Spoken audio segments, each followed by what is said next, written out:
Very good morning to one and all present here. Firstly, here we are conducting the sessions as per the syllabus of administrative law. Here in the syllabus of administrative law, it covers 4 credits, 4 modules, and in that 88 subpoints are there. And we are going to proceed one by one as per the syllabus.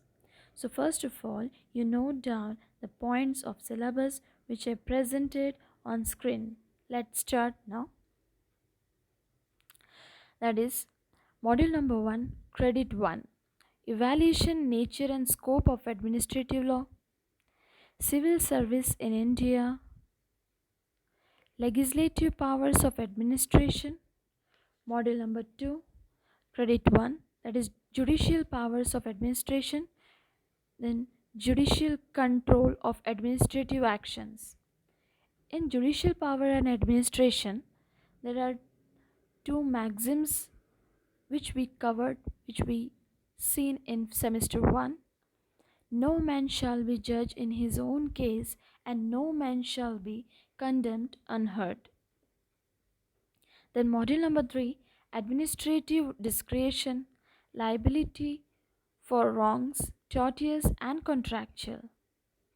Module number 4, credit 1, corporations and public undertakings, informal methods of settlements of disputes and grievance redressal procedure.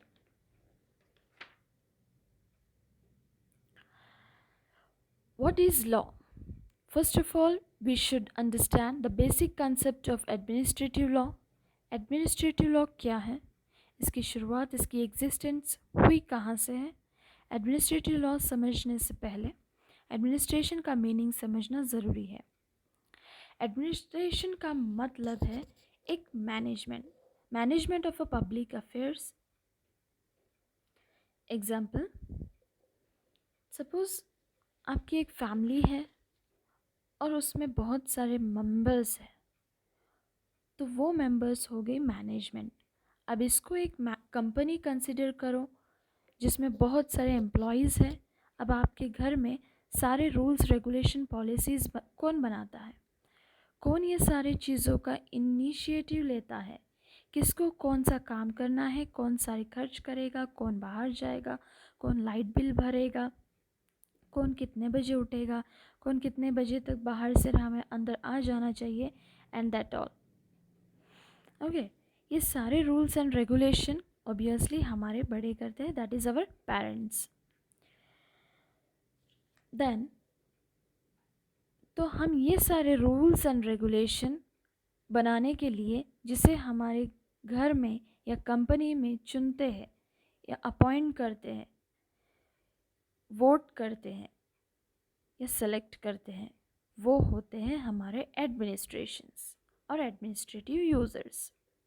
बाकी के सारे members और employers, even parents और administrators, ये सारे हो गए management of the company.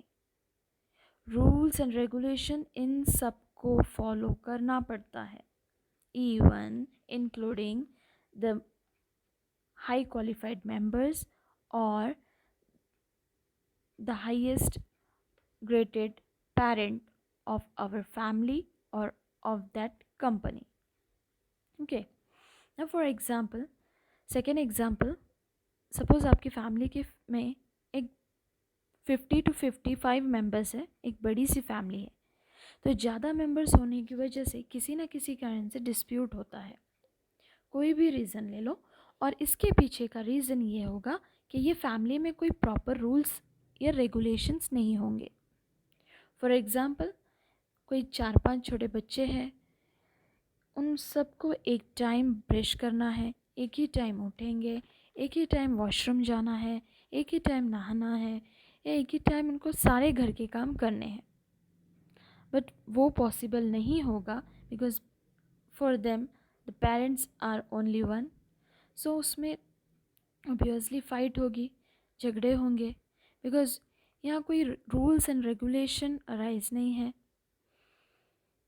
तो बिकॉज यहाँ वो घर में रूल रेगुलेशन नहीं होने की वजह से तो उसमें एक रूल बना दिया जाएगा, पहले ए जाएगा, देन बी एंड देन सी.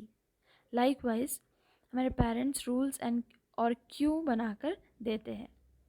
यहाँ ये हुआ कि सब एक रूल में बांधे जाएंगे, और अगर यहाँ ये रूल ब्रेक होगा तो वहाँ डिस्प्यूट अराइज होंगे।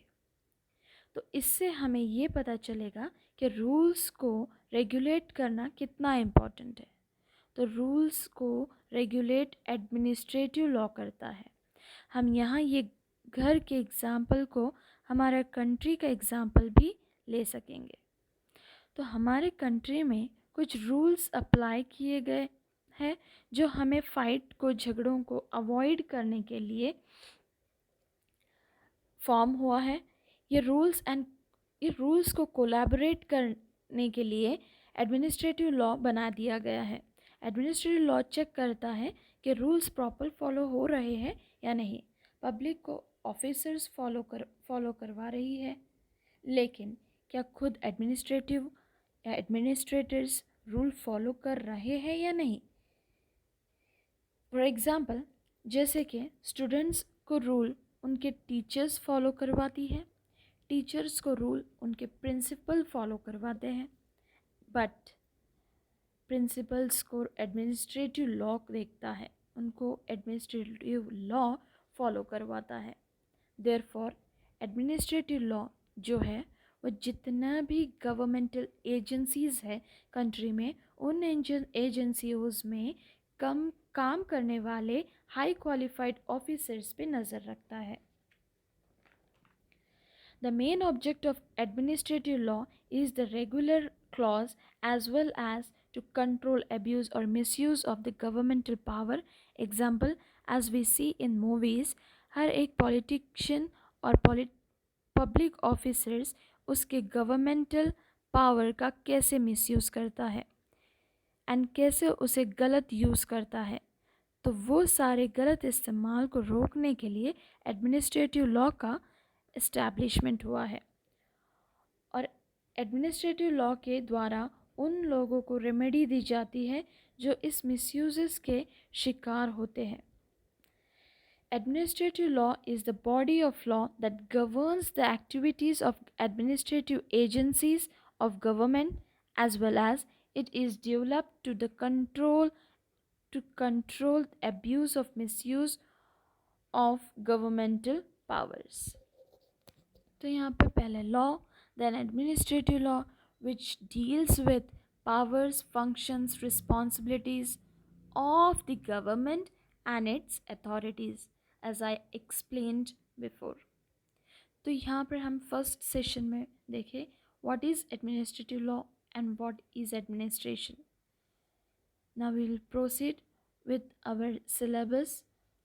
Point number 1, that is evaluation, nature and scope of administrative law, in our second session. Thank you.